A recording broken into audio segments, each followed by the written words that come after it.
Hi, this is Miss Litton, and this is 7th period support for my AP biologist. Say hi. Oh, you sound really excited.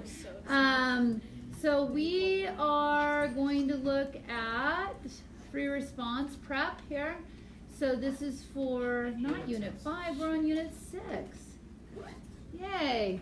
All right, so let's take the first one. And again, I'm not going to write your essays for you, but name and describe the feedback mechanisms involved in homeostasis and describe how various body systems contribute to the process. So what are some, I might consider even maybe defining a key term up there. What is a key term up there? Homeostasis, very good. Feedback mechanisms, what are the two feedback mechanisms?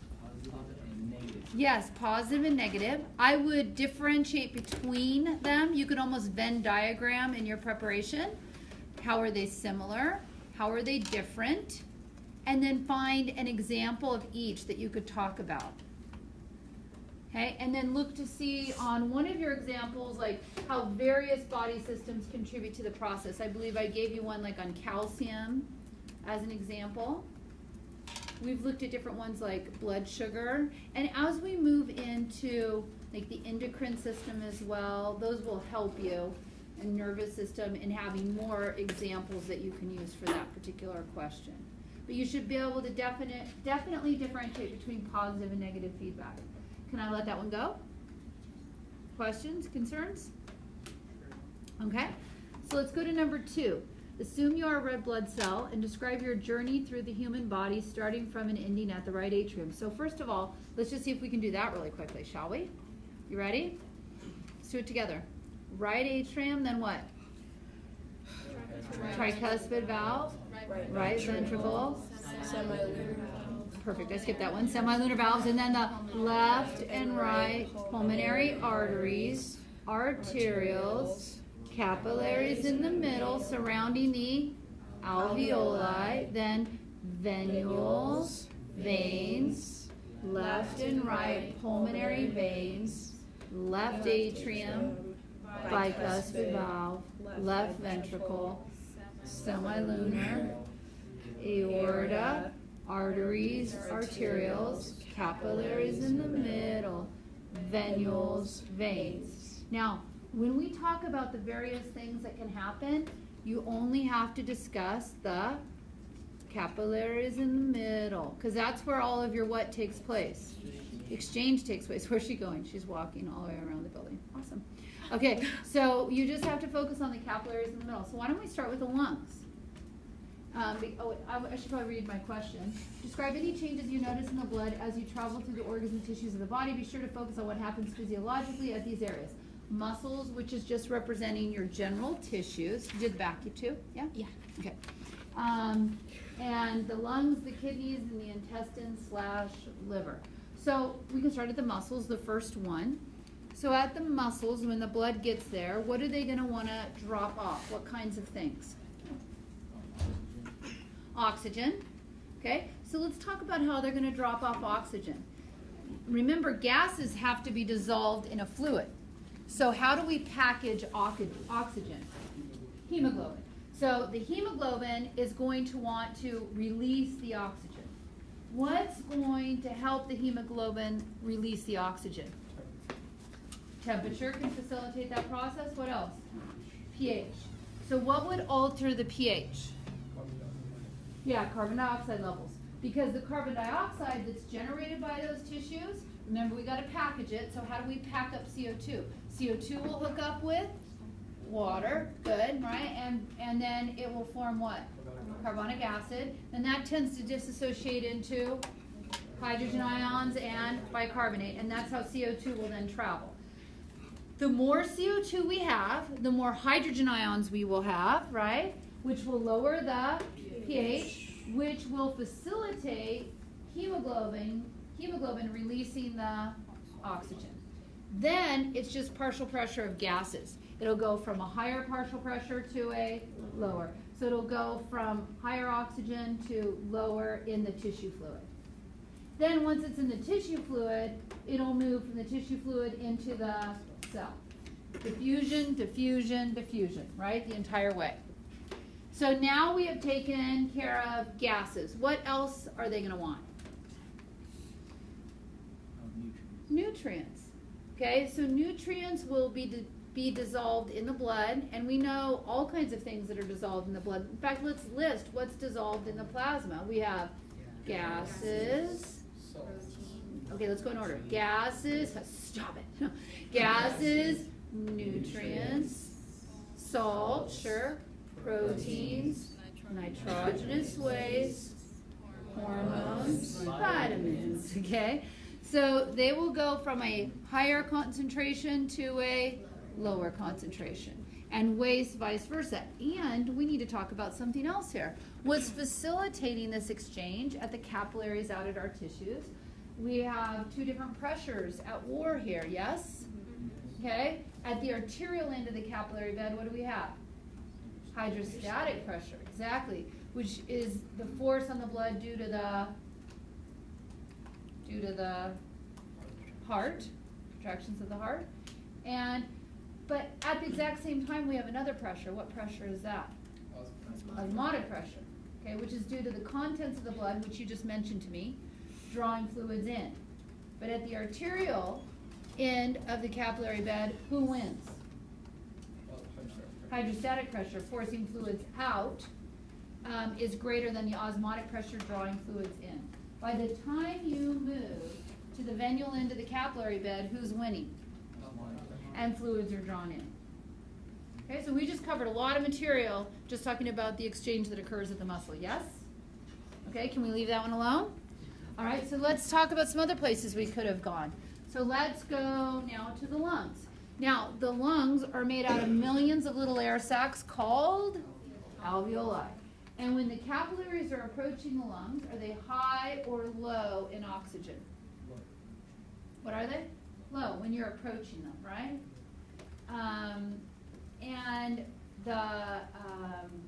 As you approach the lungs, you will have CO2 has been packaged as what? Bicarbonate. So the bicarbonate will hook up with what? Hydrogen, which gets disassociated from oxygen, now binding to hemoglobin, kicks off the hydrogen. Hydrogen and the bicarbonate join to form, or bicarbonate plus a hydrogen ion forms what? Carbonic acid, right? And then you have an enzyme to do that, right? What's your enzyme? Carbonic anhydrase. Yes, and then, but that works like a toggle switch, right? It goes both ways. And then we're going to form carbonic acid, and then the carbonic acid is going to break down into what? CO2. Right, and we're going to release the CO2, and it's going to go from a higher partial pressure to a lower. Okay, and when it gets released, it will move into the alveoli, and then you'll exhale, right? And oxygen will attach to the hemoglobin. Each red blood cell can hold how much hemoglobin? 250 million. Each hemoglobin molecule can hold how much oxygen? 4. And it's one of these things, it's cooperativity, I believe, and it's where if once you get one oxygen molecule to bind, it's more likely for a second one to bind, which makes it more likely for a third and more likely for the fourth one to bind. All right, so we took care of our lungs. Where are we going next? Kidneys. Now, you haven't learned the kidneys yet. That's the next chapter we're going to be talking about. But at the kidneys, this is an example where you have double capillary beds, and we'll learn more about that later. But for right now, all you need to know, it would be different if I asked this question on a final, because you would know the details of the kidney. On this unit exam, you just need to know that the kidneys do what to your blood? Filter out nitrogenous waste. Yeah. You'll need to know more about that part later. Okay, and then intestines, liver. Another situation where you have what? Double capillaries. So when the blood approaches the small intestines, if there are nutrients there, it's going to pick up those nutrients. It could be a really high level of nutrients, so we want to shunt on over immediately to the liver via the hepatic portal vein. Yeah, hepatic portal vein. All right, and there, so if your nutrient level is high, doesn't matter if it's high or low, you're going to go to the via the hepatic portal vein, you're going to go to the liver. And if the nutrient level is high, then the liver will store those nutrients, right? If the blood coming to us from the small intestines is low in nutrients, then the liver will put nutrients in. And it's always going to leave the liver via the hepatic vein slightly elevated, as long as there's any nutrients in your liver to have. If there are no nutrients left for it to resupply, that's when you get what? Hungry. Yeah. And so you can store about 3 to 4 hour supply of nutrients, so about 3 or 4 hours you got to eat again. Okay, did we do 2? We good? Okay, next, number 3. The graph below shows the response of the human immune system to exposure to an antigen. Use this graph to answer part A and B of this question. Describe the events that occurred during period 1. Okay, so what's happening? Describe the events that occur during period 1 as the specific immune system responds to the initial exposure of the antigen. Okay, so here's period 1. Okay, so what's going to happen during that initial exposure? So though this is talking about antibodies, you can't talk about antibodies unless you involve, just a second, let me check one thing. I'm supposed to help somebody after school. Hey, are we not doing Google Classroom? Okay, cool, better. All right. So when you can't talk about the antibody level unless you talk about the T cells, right? Because those are the ones that are going to give the B cells the okay to move forward. So how does a B cell get activated? It directly sees it. It has to come in contact with it. So how does that happen?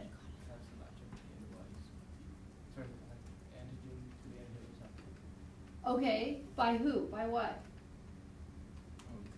Antigen presenting cell, right? Maybe a macrophage, maybe a neutrophil, right? Goes and engulfs, right, a foreign substance and displays it. And it's going to display it on its what? MHC1 or MHC2? MHC2, I will help you. Okay? So it displays that antigen on its MHC2, and it's doing that for the purpose of trying to find the T cell that can recognize that particular antigen. Because you have millions, right? You have millions of virgin B and T cells, and they're just waiting to be activated by some sort of antigen. So it displays that antigen to the T cell, finds a T cell, and once that T cell becomes activated, it can then assist a B cell. And a B cell who has come in direct contact with its B cell receptors, right? It'll come in contact with that antigen. The T cell is like right behind it going, yes, I agree. Right? So you want to mention, you want to talk about antigen presenting cell. You want to talk about your T cells needing to come in contact with it. Oh, by the way, just curious, when it comes in contact with the MHC2, what kind of protein stabilizes that interaction? It's one of those CD, you're right, 4. I am for you, not against you, right? Okay, so it's stabilized by that CD4 protein. Good job. And so then it will, display to the T cell. So you want to mention the T cell interaction, and you want to say that that's going to confirm with the virgin B cell. And then at that point, the B cell is going to grow and divide and produce what kind of cells? Plasma cells and memory cells. And the plasma cells, their purpose is to generate what? Antibodies. And that's what you're seeing on this graph, is these antibodies elevating. And the memory cells are for what? Next time. Now the T cells are doing things too. Just to put this in here, if I asked you what are the T cells doing, the T cell would grow and divide, and its clonal selection would generate 3 cells. What are the 3 cells the T cells would make? Cytotoxic T cells, whose job is to kill. What else?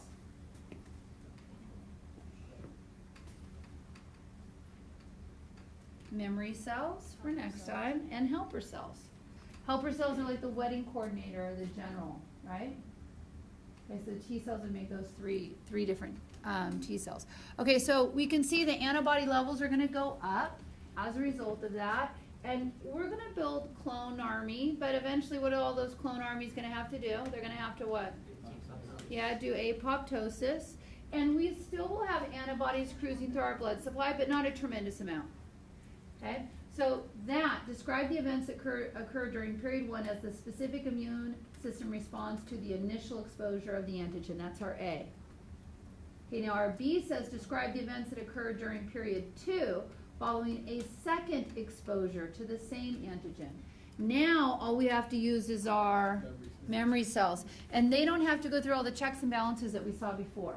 Just coming in contact with that B cell coming in contact with that antigen, the memory B cell, it'll immediately grow and divide, and you'll have even more plasma cells, and they generate even more antibodies. And those last for a longer amount of time on that second exposure. And that's why you get booster shots. First exposure, you would get something like this, right? And then a booster shot would really raise your antibody level. So if you were traveling to another country or something, right, you'll have that high antibody titer, that high level of antibodies to protect you. Okay, then C, explain how an infection by the AIDS HIV virus affects the function of both T and B lymphocytes. So let's talk about that. We know HIV is what type of virus? Retrovirus. Okay, so it likes to incorporate itself into the host DNA. It specifically likes to go into helper T cells. Helper T cells, do you know what kind of MHC they have? They don't. They have MHC1s. So when they display the HIV virus, a portion of it, on their MHC1s, MHC1 and you are done. What's going to happen? Well, that's macrophages. But helper T cells will get killed, right? Get eliminated because they're harboring the virus. And that's your wedding coordinator. That's the one that's organizing the whole army of a response. It's the one that's amping up the B cells to produce antibodies. It's the one sending out cytokines. It's sending out the warnings. So when you take that out, you have a discoordinated, is that a word? Yeah. It is? Uncoordinated response. There we go. All right, and then so B lymphocytes, you don't have them generating the same amount of antibodies that you need. And then also, this isn't a T or a B cell, but what you were thinking about is macrophages, part of the innate immune response, takes in the HIV virus, but it's not able to destroy it. And the macrophage, which does have MHC2s, is able to mosey around through the body, spreading the virus all over the place in its wake. Okay, so that was a big ticket. Did we hit it all? Good? Okay, so let's look at 4. After school one day, you noticed that you were starving and decided to go get a cheeseburger. As you are eating, you think back to all you know about the digestive process. Assuming you have a protein, carbohydrates, fat, describe how nutrient is processed, digested, absorbed as it passes from the mouth to the anus in your complete digestive tract. Be sure to name every part of the passageway, its function and enzymes, and any accessory organs connected to it and their function. Now, I really need to change that question because I put that in there, but when I gave you your notes, what did I do with all the enzymes? What did I say? You didn't need to know them. Yeah, so the only aspect of this cheeseburger question you really need to know are things like, do you know the difference between mechanical and chemical digestion? What's the difference? Muscles or teeth, right? You're tearing apart that food. Chemical, what's that? Changing it into its monomers. Now, I expect you to know the monomers of all those things, though, right? What's the monomer of protein? Amino acids. What's the monomer of carbohydrates? Monosaccharides or sugars. What's the monomers of lipids? Fatty acids and glycerol. Good. And what's the monomer of nucleic acids? Nucleotides. Now, when in your notes, you're going to read through that, and it's going to talk about where most digestion occurs and most absorption. And where is that?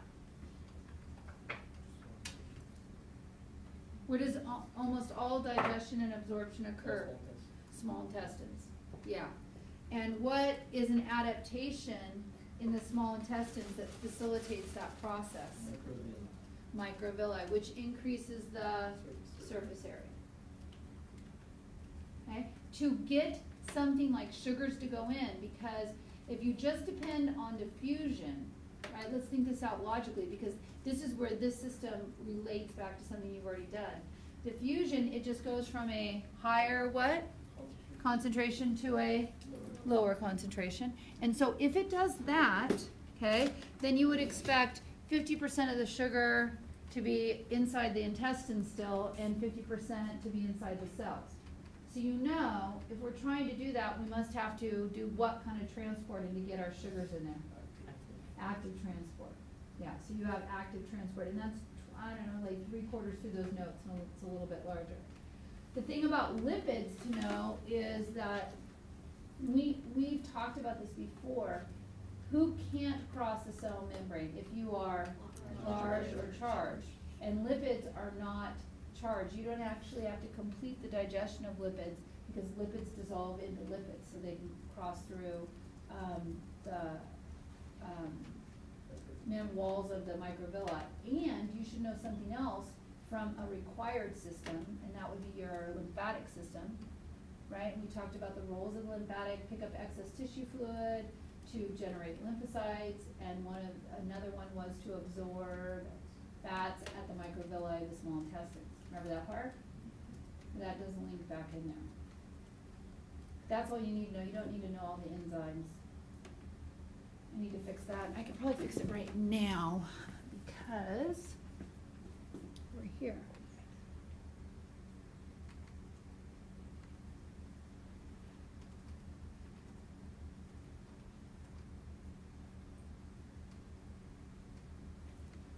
I'm not saying you couldn't get a question like that, but probably they would give you another question that would be like you could choose between, you know.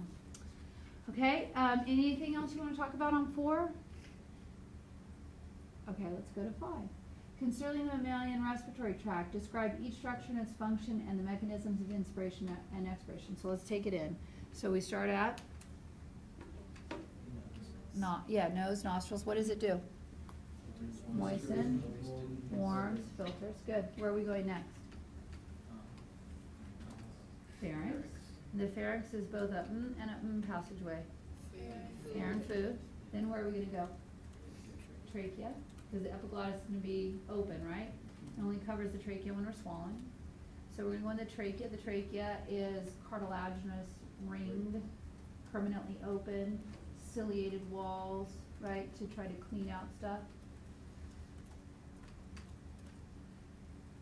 Okay, we're going to leave the trachea. Where are we going next? Oh, wait, I skipped something. Top of the trachea, what do you have?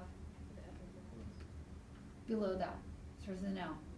Larynx, which is your voice box. Good. Okay, so then trachea, then where? Bronchi. And then? Yeah, bronchial tubes or bronchial tree. And then the tiniest tubes of all are called bronchioles, so it's like bronchiole. And then that dead ends in what?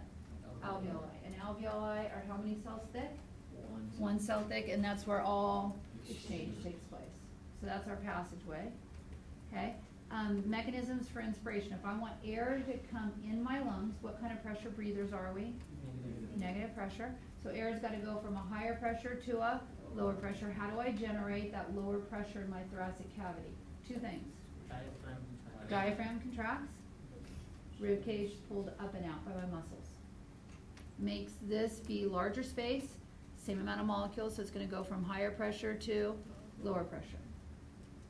To get the air out of my lungs, what's going to happen? My diaphragm's going to relax, ribs come down.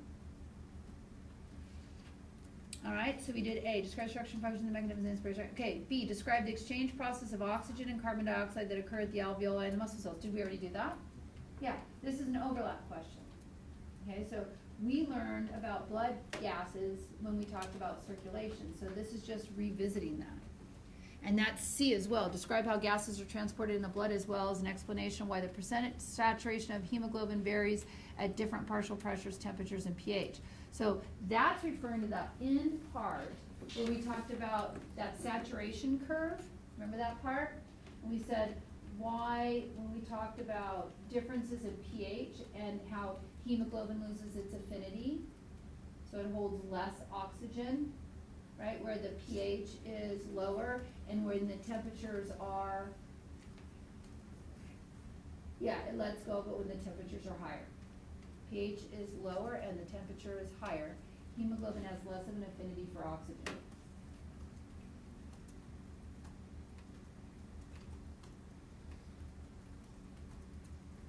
All right, we did it all. Do you want to take any questions on this? Yes. For like question 2 concerning all of the going with the red blood cell going through the whole system, all the Yes. systems. On the test, would we expect a question that detailed, because that essentially covers like almost all the chapters? No, what I asked that question because if you can answer that question, then if I pull out one thing of that, you should be able to answer. You know, if I said what happens at the muscle, then you can just focus on gas exchange just at the muscle. Or what happens at the lungs, you know, or what important role does the liver play? You know, where I want to know about one specific thing. Yes. I forgot. Are there specific ones except for like the cardiovascular system? Anytime there's a system where I've asked you to know it, you should know it. You know, if there's a structure and I've named it, you should know where it is. Any structure I name, you should know. What else? Okay, let me pull up a practice quiz. Hang on.